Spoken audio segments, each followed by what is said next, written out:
Hey everyone! Welcome back to Speak English Anyway, the podcast where we talk about real English, real feelings, and real life. No perfect grammar required, no judgment, just two friends talking. Just two friends. That's us. I'm Linda. And I'm Ethan. And today we are talking about something that I think is more common than people want to admit.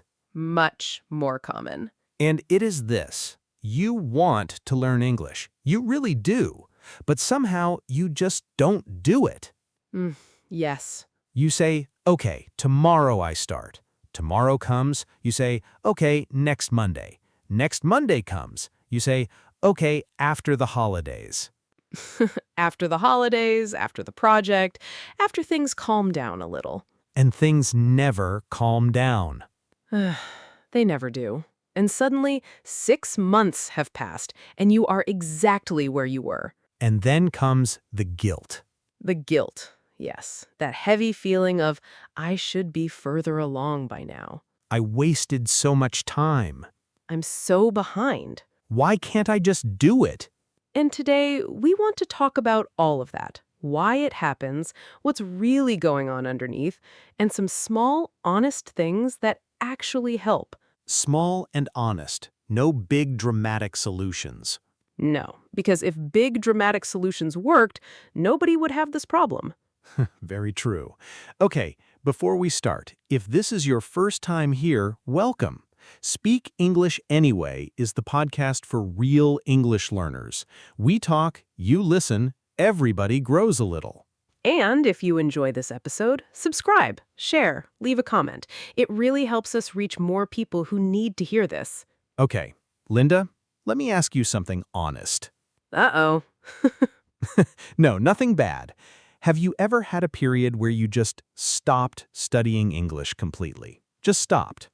Yes, absolutely. More than once. Tell me about one of those times. Okay, so there was a period, maybe 2 years into my learning journey, where I just hit a wall. A wall? What does that mean? It means I stopped feeling progress, like I was studying and nothing was getting better. I still couldn't understand movies without subtitles. I still froze when I tried to speak. And I thought, what is the point? That feeling of I'm working, but I'm not moving. Exactly. And when you don't feel movement, motivation disappears very fast. Like pushing a car that won't start. Yes, you're pushing and sweating and nothing. And eventually, you just stop pushing. You sit on the ground next to the car. On the ground next to the car. I know that ground very well. Most learners know that ground. And the problem is, when you sit on the ground, the guilt starts. And the guilt makes it even harder to get up. Yes, because now it's not just, I need to study English, it's, I need to study English, and I feel bad about not doing it, and starting again feels scary because what if I fail again? Yes, it becomes this big, heavy thing. What started as a simple task becomes this enormous emotional weight. And the heavier it feels, the easier it is to avoid it. Exactly. Avoidance feels like relief in the moment. In the moment, but then the guilt comes back later. Always. Ugh, always. Okay, so I want to say something here that I think is really important. Please. Procrastination is not laziness. Say that again.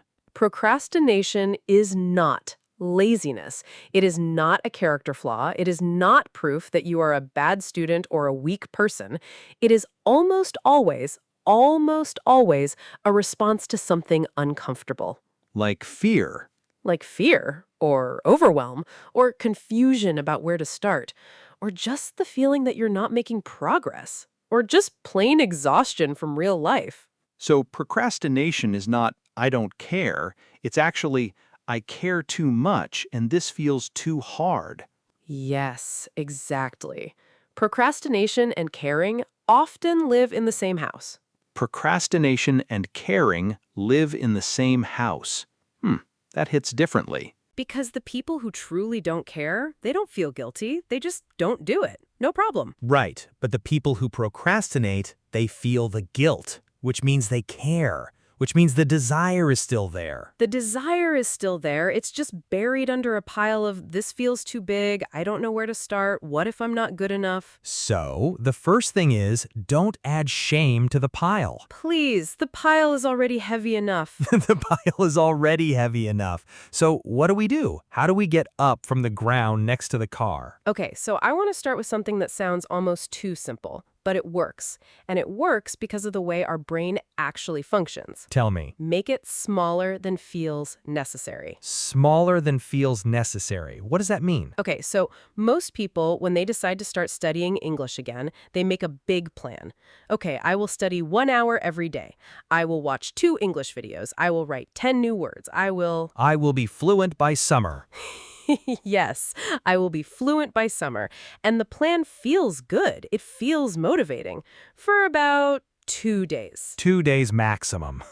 Maximum. And then life happens. You miss one day, the plan breaks, and because the plan broke, it feels like you failed, and because it feels like failure, You stop again. you stop again.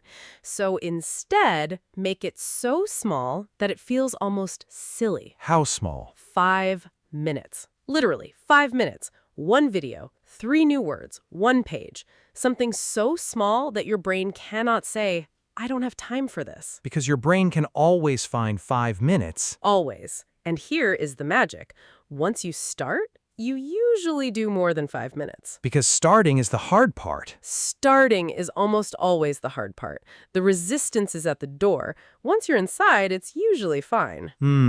Like getting into a cold swimming pool. Yes, once you're in, it's okay. The problem is standing at the edge. And a tiny plan is like dipping one toe in first. 1 toe. Just 1 toe. And then the rest of you follows. Okay, I want to add something to this because I think there's another reason people procrastinate that we haven't talked about yet. What's that? So most people start learning English with a reason, a job, travel, a relationship, a dream, and that reason feels very alive at the beginning. It gives energy. Yes, the beginning always has energy. But over time, if the reason doesn't feel close, if the goal feels far away, the energy fades. And then studying starts to feel like exercise you do for a future version of yourself that you can't really see clearly. Oh, that's so true. And it's hard to do things for someone you can't see. Very hard.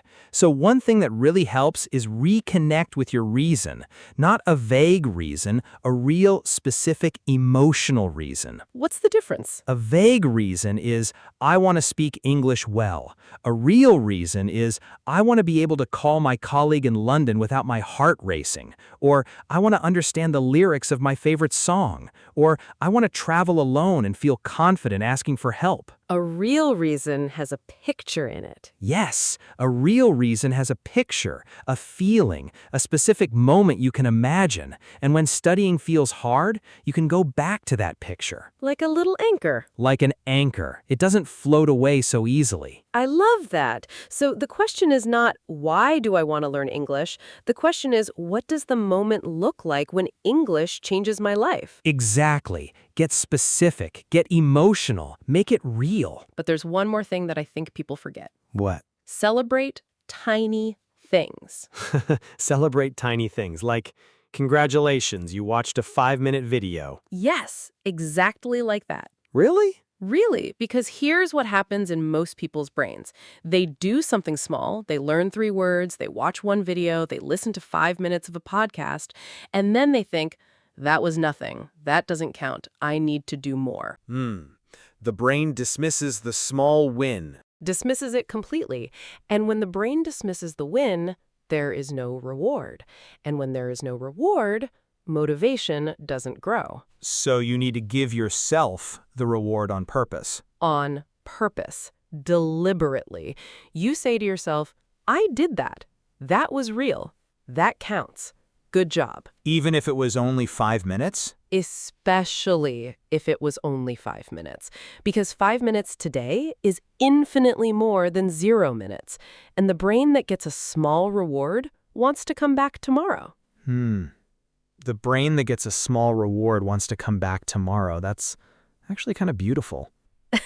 Motivation is a lot like a plant. You don't water it once and expect it to grow forever. You water it a little every day.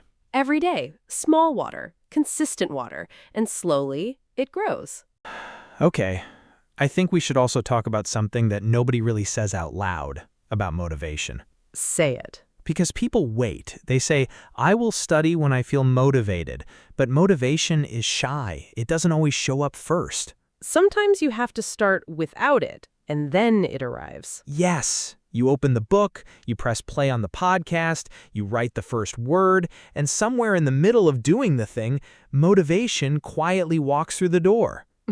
Motivation arriving late again. Always late. But it does arrive. If you start. If you start.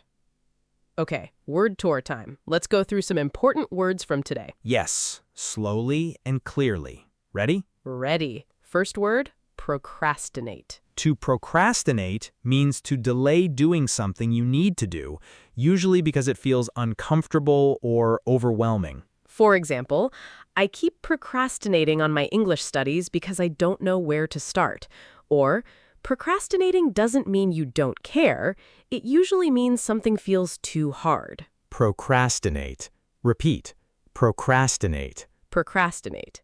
Next, overwhelm. Overwhelm means a feeling that something is too big, too much, too complicated to handle. It's that heavy, stuck feeling. For example, I felt overwhelmed by all the things I needed to learn. Or, when English feels overwhelming, make the task smaller. Overwhelm. Repeat. Overwhelm. Overwhelm. Next, motivation. Motivation is the feeling or reason that makes you want to do something, the energy behind the action. For example, my motivation to learn English comes from wanting to travel alone. Or, don't wait for motivation. Sometimes you have to start and let it catch up. Motivation. Repeat. Motivation. Motivation.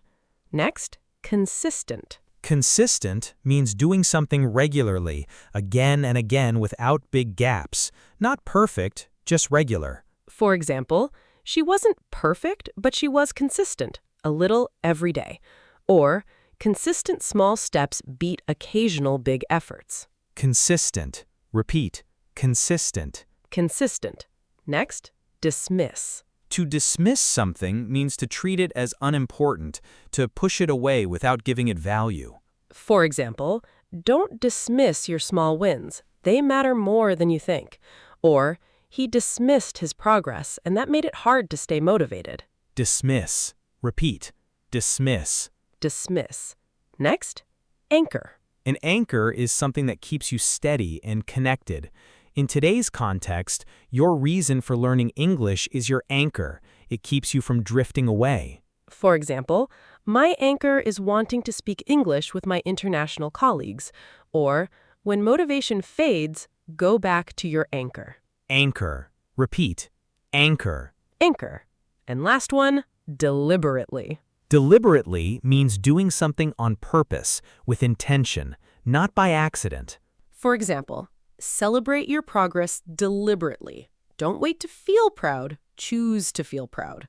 Or, she deliberately made her study goals smaller so she could actually reach them. Deliberately. Repeat. Deliberately. Deliberately. Okay, 3 small actions for this week. Small, not scary. Action 1. Shrink your goal. This week, your only English goal is 5 minutes a day. That's it. 5 minutes. A podcast, a video, 3 words, 1 sentence. 5 minutes. Done. Action 2. Find your picture. Write down one specific moment, a real, emotional, visual moment that describes why you want English in your life. Keep it somewhere you can see it. Action 3. Celebrate out loud. Every time you do your 5 minutes, say to yourself, I did it. That counts, even if it feels silly, especially if it feels silly. Because you are watering the plant. You are watering the plant. Okay, quick recap of today. Big idea 1. Procrastination is not laziness. It's a response to something uncomfortable, fear, overwhelm, or feeling lost. Big idea 2. Make your goals smaller than feels necessary. The resistance is at the door. Once you start, it usually gets easier. Big idea 3. Reconnect with a specific emotional, visual reason for learning English.